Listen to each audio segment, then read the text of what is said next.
마태복음 19장 16절에서 26절입니다. 어떤 사람이 주께 와서 이르되 선생님이여 내가 무슨 선한 일을 하여야 영생을 얻으리이까? 예수께서 이르시되 어찌하여 선한 일을 내게 묻느냐? 선한 이는 오직 한 분이시니라. 내가 생명에 들어가려면 계명들을 지키라. 이르되 어느 계명이오니까? 예수께서 이르시되 살인하지 말라, 간음하지 말라, 도둑질하지 말라, 거짓 증언하지 말라, 내 부모를 공경하라, 내 이웃을 내 자신과 같이 사랑하라 하신 것이니라. 그 청년이 이르되 이 모든 것을 내가 지키었사온데 아직도 무엇이 부족하니까? 예수께서 이르시되 내가 온전하고자 할진대 가서 내 소유를 팔아 가난한 자들에게 주라. 그리하면 하늘에서 보화가 내게 있으리라. 그리고 와서 나를 따르라 하시니 그 청년이 재물이 많으므로 이 말씀을 듣고 근심하여 가니라. 예수께서 제자들아 이르시되 내가 진실로 너에게 이르노니 부자는 천국에 들어가기가 어려우니라. 다시 너에게 말하노니 낙타가 바늘기로 들어가는 것이 부자가 하나님의 나라에 들어가는 것보다 쉬우니라 하시니 제자들이 듣고 몹시 놀라 이르되 그렇다면 누가 구원을 얻을 수 있으리이까? 예수께서 그들을 보시며 이르시되 사람으로서는 할 수 없으나 하나님으로서는 다 하실 수 있느니라. 아멘. 오늘은 제66회 현충일이기도 합니다. 호국 보훈의 달을 맞아서 나라와 민족의 미래를 생각해 봐야 할 그런 주간입니다. 먼저 나라와 민족을 지키시고 복 주신 하나님께 감사와 찬양과 영광을 돌려드립니다. 우리 민족이 누천년의 역사 가운데 종종 강한 때가 있었지만 근현대사를 통틀어서 지금만큼 강한 나라가 된 적은 없었습니다. 세계 열강이 우리나라를 찾고 있고 G7 안에 초청을 받을 정도로 부강한 나라가 되었습니다. 경제적으로는 세계 10위 안에 드는 아주 부한 나라가 되었고 군사적으로도 세계 6위라고 보편적으로 이야기할 만큼 강한 군사력을 갖고 있는 나라입니다. 그러나 6위도 제대로 평가받지 않는 입장이 있고 사실 우리나라를 함부로 할 수 없지만 강한 국방력을 우리나라가 갖고 있습니다. 문화적으로도 두말할 필요 없이 세계의 한류 열풍은 이미 오래전의 이야기입니다. 우리 젊이들이 음악계, 체육계에서 각 분야에서 탁월한 실력들을 발휘하고 있습니다. 여러 나라가 우리 한국어를 제2외국어로 선택할 만큼 아주 부러운 나라의 반열에 서게 되었습니다. 물론 이 과정에서 수고하고 희생한 분들이 참으로 많은 것을 알고 있습니다. 그러나 그들의 수고가 오늘을 만든 게 아니라는 것을 잠시도 잊지 말아야 됩니다. 여호와께서 집을 세우지 않으면 세우는 자의 수고가 헛되고 여호와께 성을 지키지 않으면 파수꾼의 경성함이 헛된 것처럼 하나님이 우리 민족을 지키고 복을 주셨다는 걸 잊지 말아야 될 것입니다. 이렇게 강하고 부강한 나라가 되었을 때 아주 조심해야 될 게 있습니다. 그것은 교만을 물리치고 겸손함으로 세계를 강압하지 않고 세계를 섬기는 나라로 쓰임 받도록 우리가 지혜를 모아야 될 것입니다. 남과 북의 관계도 이렇게 안정된 때가 없습니다. 최근에는 저 북녘 땅에 헌법과 같은 조문들을 바꾸었다는 거죠. 적화통일의 야욕을 더 이상 헌법조문에 다 빼버렸다고요. 그렇게 할 수 있는 실력도 없고 우리나라가 그렇게 먹힐 나라도 아닙니다. 지혜롭게 판단을 한 것이죠. 그리스도인들은 호국 영령을 기리는 사람들이 아니라는 걸 기억하십시오. 앞서간 선진들의 수고의 땀에 대해서 고귀하게 여기고 가치를 인정하고 생각하는 건 좋지만 허공정걸 기리는 것은 하나님 없는 백성들이 그렇게 하는 것입니다. 사랑하는 성도 여러분, 나라와 민족의 미래는 다음 세대를 이끌어갈 젊은이들을 통해서 우리가 확인해 볼 수가 있습니다. 우리 젊은이들이 무엇을 소망하는지를 보면 미래가 보이기 때문에 그렇습니다. 요즘 젊은이들 보면 참으로 대단합니다. 그런데 한편으로는 걱정도 큽니다. 과연 그들이 세상의 강한 조를 이길 힘이 있는지, 아니면 세상 풍조에 밀려 요동하는 젊은이들에 불과한지 무척이나 걱정이 됩니다. 세상은, 우리가 사는 이 세대는 거의 돈이 신이 되어버린 시대가 되었습니다. 어느 시대나 마찬가지였습니다. 그러나 요즘처럼 노골적이지는 않았습니다.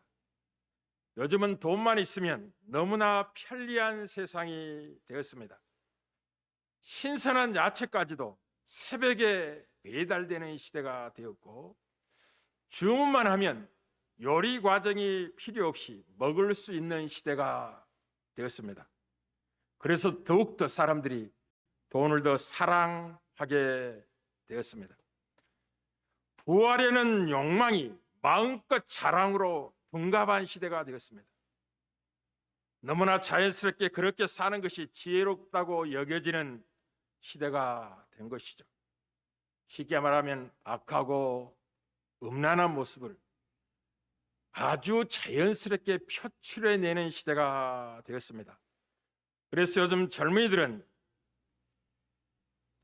주식에 올인하고 있고 코인에 인생을 담보하는 것 같이 열중하고 있습니다. 무엇보다도 부동산에 몰입하여 어떤 대책도 먹히지 않을 만큼 쌍끌이를 하고 있는 중에 있습니다.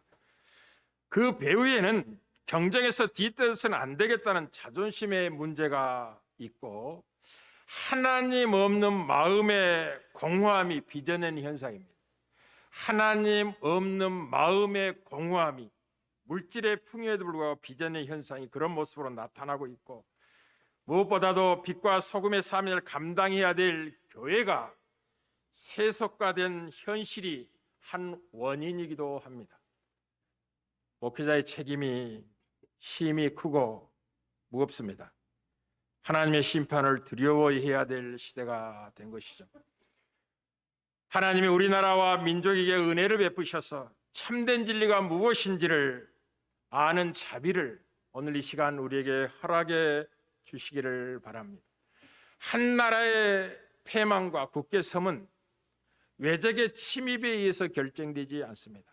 나라가 패망할 때는 외적의 침입이 외적으로 이유인 것처럼 보이지만 실상 내부적인 분열과 도덕적인 타락과 사치와 방종이 만들어낸 현실이 외침으로써 무너지는 것으로 나타나게 되는 거지, 내부가 결속되고 진리 안에 바르게 서고 사치와 방종보다는 근고가 겸손함으로 남을 섬기는 삶을 사는 한 아무리 약한 나라 같지만 하나님이 지키고 보호하시기 때문에 강한 나라의 세력에서 든든히 서가온 역사가 인류의 역사입니다.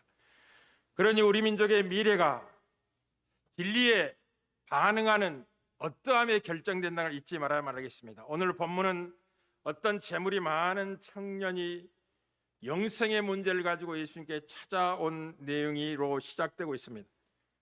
마가복음에는 어떤 재물이 많은 한 사람이라고 표현하고 있고, 누가복음에는 어떤 큰 부자인 관리가 예수님께 찾아왔다라고 하여 젊었는데도 불구하고 재물을 많이 소유한 관리가 예수님을 찾아왔다고 시작하고 있습니다. 모두가 젊어서 성공했다고 할 만한 사람이 찾아온 것이죠. 젊음이 있었고 큰 부자였으며 관리였습니다. 모든 젊은이들이 부러워할 만한 인생이었습니다. 그런 그가 영혼의 고고함과 허전함을 가지고 영혼의 문제를 가지고 예수님께 찾아와 먼저 이렇게 선한 선생님이여 내가 무슨 선한 일을 하여 영생을 얻으리까? 라는 질문을 하게 됩니다. 마가복음에는 선한 선생님이라고 소개하고 있습니다. 사랑하는 성도 여러분, 우리가 이 문제를 제대로 이해하려면 몇 가지 좀 해결하고 넘어갈 문제들이 있습니다. 왜냐하면 이 문제를 정직하게 대하지 않는 시대고 이 문제를 어떻게든 비틀어서 왜곡되어서 받아들이려고 하는 죄성이 있기 때문에 그렇습니다. 첫째는 주님께서 곧바로 선한 이는 하나님 한 분밖에 없다고 말씀하신 것에 관한 것입니다. 오해하시면 안 되겠습니다. 주님이 자신은 선한 이가 아니라고 말씀하신 것이 아니라는 것을 먼저 기억할 필요가 있습니다. 그렇다면 대답하시지도 않으셨겠죠. 주님은 이 부자 청년이 자신을 어떻게 생각하며 질문을 가지고 나왔는지를 정확히 아셨습니다. 예수님은 나는 선하지 않다는 것을 강조하신 것이 아니라 네가 나를 한낱 랍비 선생으로 생각하면서 왜 선한 문제를 가지고 나에게 왔느냐라고 꼬중하고 있는 것입니다. 네가 생각하는 선과 악의 개념은 틀렸다라는 것을 먼저 지적을 한 것입니다. 인생들 가운데 선한 이가 있다고 생각하는 거죠. 랍비라 선생이라고 칭호를 받으면 선하다고 인정받을 만하고 이 영생의 문제를 대답할 수 있을 만한 사람이라 오해하여 나온 것인데 정확히 주님이 지적을 먼저 하고 계십니다.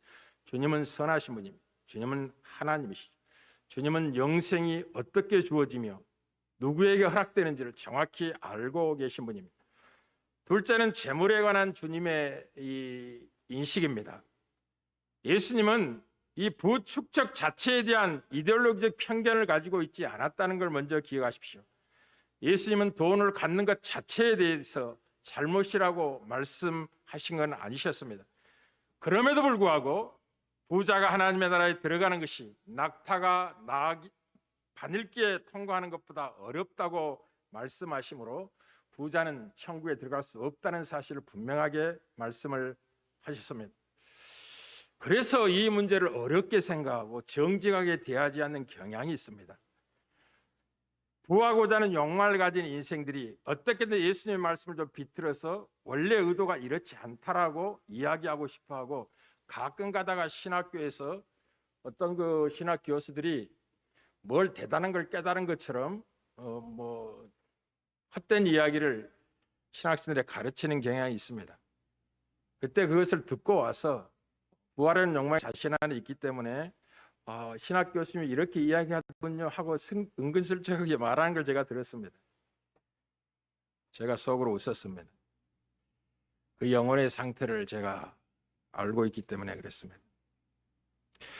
어떻게 사람들이 이 말씀을 비트냐면 오늘 낙타가 바늘기에 들어가는 것보다 어렵다라는 말을 말 그대로 바늘기를 말하는 것이 아니라고 이렇게 비틀어서 말하는 사람들이 많이 있습니다.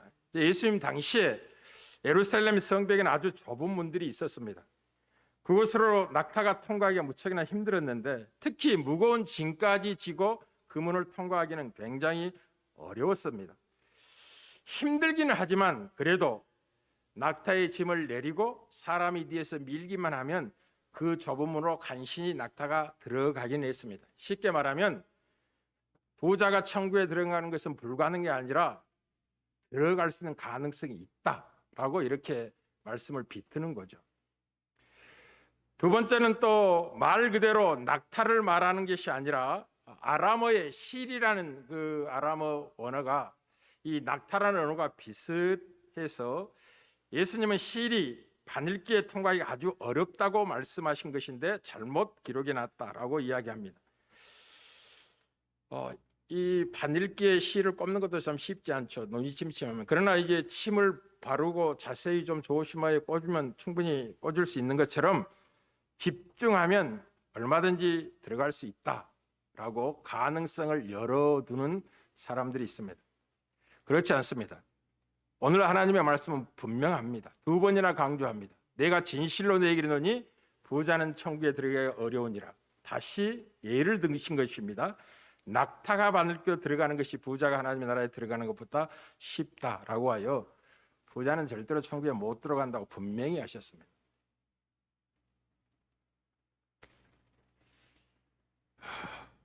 예수님은 부가 죄라고 말씀하지 않으셨다는 걸 먼저 기억하십시오. 부자는 나쁜 것도 아닙니다. 반대로 가난하다고 해서 착한 것도 아니라는 것을 기억하십시오. 주님은 단순하게 이런 논리를 펼친 게 아닙니다. 그렇다고 탐욕에 빠지지 말고 가끔 가다가 자선을 베푸면 낫겠다는 그런 말씀도 아닙니다. 본문의 의도는 무엇이냐면 예수님은 모두가 죄인이지만 돈이 특히 죄를 보지 못하도록 만든다고 말씀하고 계시는 중에 있는 것입니다. 돈의 기만적인 힘의 엄청남을 분명하게 선포하는 중에 있습니다. 그래서 사람이 돈에 눈이 멀면 자신의 진정한 영적 상태를 보지 못하게 됩니다. 부의 한복판에서도 자신의 진정한 영적 상태를 보려면 반드시 하나님의 기적과 은혜가 필요합니다. 그래서 결론이 이리 가는 것입니다. 제자들이 깜짝 놀라서 그렇다면 누가 구원을 받을 수 있겠습니까? 라고 말했을 때 사람으로서는 할 수 없으나 하나님으로서는 다 하실 수 있다고 말씀하시므로 하나님의 기적과 은혜가 한 영혼에게 임하면 능히 영생을 얻을 수 있다고 말씀을 하신 겁니다. 세 번째 우리가 좀 기억할 것은 제자들이 이렇게 말씀하신 주님의 말씀에 깜짝 놀랐다는 사실입니다. 제자들은 그런 사람이 아니면 누가 구원을 받을 수 있겠습니까? 라고 생각을 한 거죠. 왜냐하면 당시 문화가 부라는 것은 착한 행실의 결과로 주어진다고 생각하던 문화를 갖고 있었기 때문에 그랬습니다. 제자들은 착하게 살면 하나님이 재물을 많이 주신다고 믿고 있었고 이것이 당시의 세계관이었습니다. 구약에 나오는 욥의 세 친구와 같은 세계관을 갖고 있었던 거죠. 욥의 세 친구는 물질적인 부는 착하게 살아서 하나님께서 받은 복이고 가난하게 사는 것은 하나님께 복을 받지 못한 결과라고 생각을 했던 인생들 아닙니까? 하지만 우리 주님이 이 부자 청년을 통해서 분명히 드러내시고 있는 세계관은 막대한 부를 취한 것이 하나님께 복받은 증거도 아니고 반대로 막대한 부를 취하고 있는 것이 남을 착취한 결과도 아니라는 사실을 분명히 하고 있습니다.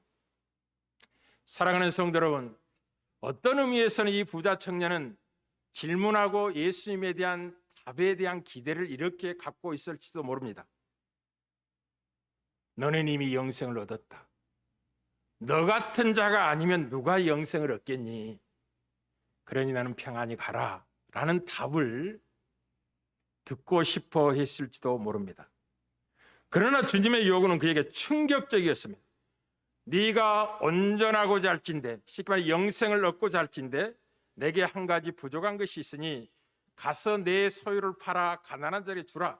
그리하면 하늘에서 보화가 내게 있으리라. 그리하고 와서 나를 따르라 라고 말씀을 하였습니다. 그리하고 와서 나를 따르라는 이 요구는 성경 전체적인 요구라는 걸 잊지 마셔야 됩니다. 주님이 이 부자께 특별하게 요구하신 게 아니라 성경의 전체적인 요구였습니다. 하나님이 아브라함을 부르실 때 분명히 하셨습니다. 여호와께서 아브라함에게 이르시되 너는 너의 고향과 친척 아비 집을 떠나 그리하고 내가 내게 보여줄 땅으로 가라. 떠나는 것이 먼저입니다. 떠나는 것이, 그리하는 것이 먼저입니다. 여러분 그 출애굽기 32장, 33장, 34절에 보면 하나님이 거룩한 법을 그 백성이 주기 위해 모세를 시내에 부르시고 그 백성은 아론과 함께 모세를 기다리다가 모세가 더디온 것을 보고 금송아지 우상을 만들어 놓고 하나님의 진노를 사는 결과를 우리가 성경에서 보게 됩니다. 하나님이 너무나 진노하셨습니다. 그 민족을 다 멸하고 모세를 통해 새로운 민족을 형성하겠다고 말씀하실 만큼 그러나 모세는 하나님께 중보하며 그 민족을 보존하기 위해서 기도하고 하나님이 응답하셔서 진멸하지는 않습니다. 그리고 하나님 뭐라고 말씀하시냐, 그 고통스러운 마음을 모세에게 이렇게 알립니다. 좋다, 내가 너희 백성에게 약속한 땅은 내 사자를 먼저 보내서 가나안의 모든 족속을 멸하고 주겠다. 그러나 나는 너희들과 함께 올라가지 않겠다 라고 말씀을 하십니다. 그때 모세는 그 말씀을 충격적으로 받았고 그 백성도 재앙의 말씀으로 받고 근신하게 됩니다. 그때 하나님이 이런 말씀을, 이상한 말씀을 하시면 어떤 말씀을 하시냐면 여호와께서 모세에게 이르시기를 이스라엘 자손에게 이스라엘 너희는 목이 곧은 백성인즉 내가 한순간이라도 너희 가운데서 이르면 너희를 진멸하리니 너희는 장신구를 떼어내라고 이야기합니다. 그리하면 내가 너희에게 어떻게 할 것인지를 정하겠다고 말씀하십니다. 장신구를 떼어내라. 그리하면 내가 생각을 좀 해보겠다는 뜻이죠. 쉽게 말하면 어떻게 행할지를 결정해 보겠다. 장신구가 어떤 의미를 갖죠? 장신구라는 것은 이미 금송아지를 만들 때 이 장신구를 동원해서 금송아지를 만든 거죠. 언제든지 우상으로 돌아갈 입장에 놓인 게 장신구, 제물입니다. 우상을 섬기기 위해서 예비된 길을 열어놓고 있는 것이 장신구였어요. 그래서 장신구를 떼내라. 우상을 섬기지 않겠다고 결단하라. 그리하면 내가 너희들과 함께 올라가겠다라고 말씀을 한 거예요. 우리는 이사야서 55장 7절에도 그 백성의 돌아옴을 어떤 조건을 가지고 명하는 걸 보게 됩니다. 악인은 그의 길을, 불의한 자는 그의 생각을 버리고 여호와께로 돌아와. 버리는 게 먼저입니다. 돌아오는 게 나중입니다. 주님이 정확히 이 말씀을 합니다. 그리하고 와서 나를 따르라 라고 말씀을 하고 계시는 거죠.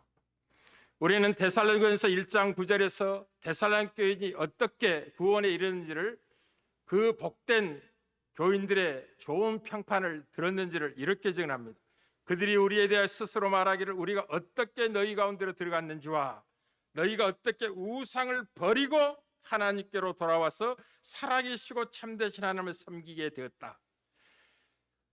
여호와께로 돌아와 참되고 살아계신 하나님을 섬기기 위해서는 무엇이 전제가 되어야 된다고? 우상을 버리는 게 전제가 되어야 되는 것입니다. 버리지 않고는, 우상을 버리지 않고는 결단코 하나님을 따라올 수 없는 거죠. 우리는 이 사실을 마가복음 1장 시작은 이렇게 증언했습니다. 예수님이 이르시되 때가 찼고 하나님의 나라가 가까웠으니 회개하고 복음을 믿으라고. 복음을 믿기 전에 무엇부터 하라고? 회개할 것을 분명하게 명하십니다. 사랑하는 성도 여러분, 주님은 부자처럼 이렇게 말씀을 하셨습니다. 나를 따르고 영생을 얻고 싶다면 당연히 계명을 지켜야 한단다. 하지만 계명을 지켰다고 생각한다면 기껏해야 종교적인 사람에 불과할 뿐이다. 정말로 내가 영생을 얻고 싶으냐? 하나님과 친밀한 관계를 맺고 영혼의 공허함에서 벗어나고 싶으냐? 그렇다면 하나님이 내게 많은 선물을 주신 그 선물을 지금처럼 사용해서는 안 되고 다르게 사용해야 된다고 분명하게 말씀을 하셨습니다. 잘못 사용한 것에 대해서 회개하고 나를 따르라고 주님이 말씀하신 거죠. 그는 부자 청년이었습니다. 많은 재물을 소유한 관리였습니다. 모든 사람이 성공자라고 우러러볼 만한 인생이었습니다. 그러나 그 영혼의 공허함과 채우지 못한 이 빈곤함은 어찌할 수가 없었습니다. 그 이유가 무엇이었을까요?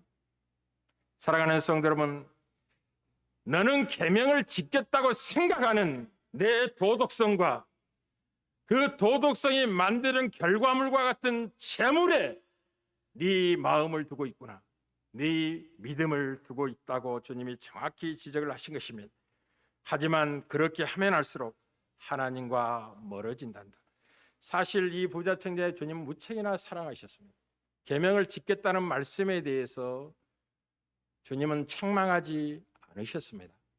그가 영생을 얻고자 나온 것에 대해서 기이 보셨고 영생을 얻는 비밀을 정확하게 말씀을 하셨습니다. 지금 너는 하나님을 너의 인생에 복을 얻는 길잡이만 삼고 있지 구세주로 삼고 있지 않다고 주님은 정확하게 지적을 하신 겁니다. 어떻게 그것을 주님이 아셨느냐고요? 주님이 이렇게 말씀하신 것이지만 네가 돈 없이 산다고 한번 생각해 봐라. 오직 나만 남았다고 생각해 봐라. 그래도 너가 행복할 수 있겠니? 라고 물으신 겁니다. 예수님이 모든 재산을 포기하라고 하자 부자 청년은 슬픔에 잠겨 근심하여 떠나갔다고 이야기합니다. 부자 청년에게 돈을 잃어버린 것은 곧 자신을 잃어버린 것과 다름이 없었기 때문에 그렇습니다. 무엇 때문이냐면 이 부자 청년은 자기도 모르게 재물을 우상으로 섬기고 있었습니다. 자기도 몰랐다는 사실에 무서움이 있습니다. 그러나 주님은 정확히 알고 계셨습니다. 이것이 돈의 기만성입니다. 아무도 스스로의 힘으로는 이 돈의 강력한 기만적인 권세 앞에 빠져나오지 못합니다. 오직 하나님의 기적과 은혜가 그 영혼에게 임해야만이 그 돈의 기만적인 권세와 능력에서 벗어나 자유함을 얻게 됩니다. 오직 성령의 능력으로만 가능합니다. 이 일리에서 주님은 이 땅에 오셨고 십자가에 죽으시고 부활하시고 성령을 보내실 겁니다. 그리고 초대교회 성도들이 어떻게 예수 그리스도의 복음을 듣고 성령의 충만을 입고 이 돈의 기만적인 세력에서 벗어났는지를 사도행전이 분명히 증언하고 있습니다. 사랑하는 성도 여러분, 영생을 얻고 싶다면 현재 구세주인 우상을 버려야 한다는 걸 기억하십시오. 그리고 예수님을 따라야 할 것입니다. 회개하고 복음을 믿어야 합니다. 모든 사람이 구세주를 갖고 있습니다. 여러분의 구세주는 둘 중에 하나입니다. 재물입니까? 돈입니까? 아니면 예수님입니까? 돈 아니면 예수님을 구세주로 인생을 갖게 됩니다. 중립지대는 없습니다. 예수님과 우리가 가진 돈 가운데 무엇을 더 중시 여기냐에 따라 돈을 움켜쥘 수도 있고 후히 나누어 줄 수도 있습니다. 하나님과 재물을 겸하여 섬길 수 없기 때문에 그렇습니다. 우리 지금 마태복음 6장 24절에 분명히 말씀하셨습니다. 한 사람이 두 주인을 섬기지 못할 것이니 호기를 미워하고 저를 사랑하거나 호기를 중히 여기고 저를 경히 여김이라. 너희가 하나님과 재물을 겸하여 섬기지 못하니라 라고 분명히 말씀하셨습니다. 사랑하는 성도 여러분, 이 돈의 부정적인 힘을 깨뜨릴 수 있는 유일한 방법은 우리를 구하기에 자신의 전부를 내어주신 부유하신 분으로서 가난하게 되신 예수님을 바라보는 것입니다. 쉽게 말하면 복음을 누리는 것입니다. 다른 길은 없습니다. 복음을 온전히 누릴 때만이, 성령 충만하여 복음의 권세 아래서 인생을 살 때만이 이 돈의 부정적인 힘에서 자유함을 얻게 될 것입니다. 쉽게 말하면 주님의 말씀에 온전히 순종하는 길 외에는 없습니다. 예수님이 나를 따르라고, 그리하고 와서 나를 따르고 우상을 버리고 나를 따라오라고 주님이 영생의 비밀을 정확히 말씀하셨습니다. 예수님을 따라가는 게 영생입니다. 그리고 예수님을 따라가는 것이 무엇을 의미할까요? 그것은 주님의 말씀대로 사는 것을 의미합니다. 주님의 말씀은 하나님의 뜻을 담고 있습니다. 하나님의 뜻대로 행하는 자가 천국에 들어가게 될 것입니다. 영생을 누리게 될 것입니다. 만약 여러분들이 이 시대에 산다고 이 시대 풍조에 따라 살게 된다면 주의 자비하심으로 분명히 권면드립니다. 영원한 생명과는 여러분과 관계가 없습니다. 그러나 이 시대의 풍조가 강한 탕류처럼 저류처럼 나를 엄습해 온다 할지라도 영원한 진리의 말씀인 주님의 말씀에 부정하고 주님의 말씀대로 살아간다면 여러분이 얻은 천국의 영광을 빼앗아갈 자가 아무도 없을 것입니다. 사랑하는 성도 여러분, 우리 주님은 이렇게 분명히 말씀하셨습니다. 고린도후서 8장 9절입니다. 우리 주 예수 그리스도의 은혜를 너희가 알거니와 부요하신 이로서 너희를 위하여 가난하게 되심은 그의 가난하심으로나 너희를 부요하게 하려 하심이라고 말씀하셨습니다. 사랑하는 성도는 그리스도를 바라보게 되면 어떻게 되냐면 좀 많이 나간 것처럼 보이지만 실상이 그렇지 않습니다. 많이 나간 게 주의 진리의 말씀 그대로입니다. 그리스도를 바라보면 어떻게 되냐면 돈을 더 많이 벌까 고민하기보다도 돈을 나눠줄 방법을 더 많이 고민하게 됩니다. 여러분은 인생을 어떻게 살아오셨습니까?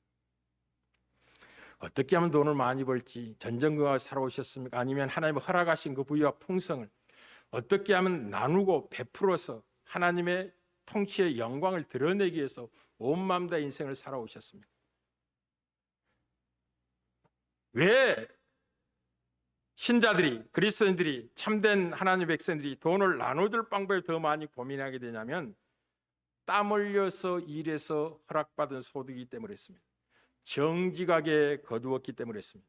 그러니 어찌 소중하게 사용하지 않을 수가 있겠습니까? 중요한 것은 무엇이 소중하자는 관점을 여러분이 갖고 있느냐 하는 것입니다. 세상의 정슈가 풍조가 소중하게 다가오고 있습니까? 아니면 주님께서 살라고 하신 삶의 내용이 소중하게 받아들여지고 있습니까? 그것에 대해서 여러분은 소중한 곳에 힘들고 정직하게 허락받은 소득을 사용하게 될 것입니다.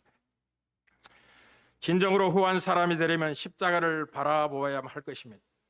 그리스도인들은 부하려고 하는 사람들이 아닙니다. 부유한 자들이 된 자들입니다. 다른 말로 하면 돈을 모으고 쌓고 축적해서 세상에 뿌리를 내리는 사람이 아니라 섬기며 살아가기 위하여 돈을 지혜롭게 사용하는 사람들이 참된 그리스도인들입니다. 영생을 소유한 하나님의 백성들입니다. 하늘의 보물을 쌓는 사람들이죠. 우상을 버리고 참되고 살아계신 하나님께 돌아와 하나님을 섬기고 있는 백성들입니다. 여러분, 이렇게 말씀을 전하면 여러분 영혼 속에 심령에 근심이 쌓일 겁니다. 야, 내는 어떻게 살아왔지? 이런 삶이 가능할까? 이런 생각을 하게 될 겁니다. 예수님 지금 우리에게 이렇게 말씀하고 계신 것 같습니다. 내 능력과 내 생명은 권력과 돈을 사랑하는 자들을 떠나서 나처럼 권력과 돈을 아낌없이 나눠주는 사람들에게 흘러가고 있다고 말씀하고 계신 것입니다. 그리고 여러분은 이미 돈의 지배적인 속세에 벗어나 하나님을 섬기는 그리스도인이라는 걸 기억하십시오. 설마 저를 보세요. 하나님이 어떻게 여러분을 구원의 길로 하나님만이 할 수 있는 이 구원을 베푸시냐 하면 현실적인 필요 때문에 종종 아픔을 경험하긴 합니다. 좀 재물이 부족해서 경험하기도 하고 많음에도 불구하고 지혜롭게 사용하지 못해서 어리석게 잃어버리기도 하고 이렇게 아픈 경험을 합니다. 그러나 하나님은 이미 여러 가지 방법을 사용하셔서 여러분의 삶의 축을 바꾸어 내셨다는 걸 기억하고 계셔야 됩니다. 여러분도 모르는 사이에 하나님을 섬기는 백성으로 여러분의 영혼에 찾아오셔서 은혜를 베푸셨고 기적적인 방법으로 이 자리에 있게 하셨다는 걸 기억하십시오. 하나님께 11조를 드린다는 건 쉬운 일이 아닙니다. 가난하고 어려운 사람을 도웁시다 하면 마음이 동하 기쁨으로 헌신할 수 있는 것은 자연으로는 불가능합니다. 하나님께 온전한 헌물을 드리고 여러분의 주위에 있는 고통받는 영혼의 마음이 동하고 각오한다는 것은 하나님이 이미 하나님만이 하시는 기적을 여러분의 영혼 속에 찾아와 여러분의 심령을 바꾸어 낸 겁니다. 여러분이 알지도 못하는 사이에 은밀한 방법으로 어떤 사람에게는 돈을 우상처럼 섬기고 있는데 자기 백성이기 때문에 사업을 망하게 하고 완벽하게 낭떠에 떨어지게 하여 돈을 의지하는 지배적인 속성을 버리고 하나님께 나오게 하고 어떤 사람은 건강을 하나님이 힘이 약하고 연약한 모습으로 인생이 무엇인지를 살피게 하여 하나님께 돌아오게 하고 다양한 방식으로 이미 여러분 속에 역사에 오셨다는 걸 기억하십시오. 주님이 이렇게 말씀하신 거예요. 아니 이런 부자가 이런 출세자가 구원을 받지 못한다면 누가 구원을 얻을 수 있습니까? 라고 묻는 제자들의 물음 앞에 예수께서 그들을 보시며 이르시되 사람으로서는 할 수 없으나 하나님으로서는 다 하실 수 있다. 재물을 우상으로 섬기는 것은 자연인으로서는 정당한 삶입니다. 그런지 쌓고 모으고 축적하고 땅에 깊이 뿌리를 내리며 그것을 자랑하게 되는 건 그들은 지혜라고 생각하고 합리적이라고 생각을 합니다. 자연인은 그러나 그렇게 해서는 영생을 얻을 수가 없을 것입니다. 이웃을 사랑하는 것은 하나님이 한 영혼에게 찾아와 기적을 베푸 은혜를 허락하셔서 가난하고 고통받는 영혼의 마음을 같은 마음으로 아파하면서 통하여 손 내미는 자로 우리를 변화시켜 주지 않으면 이웃을 사랑할 수가 없는 것입니다.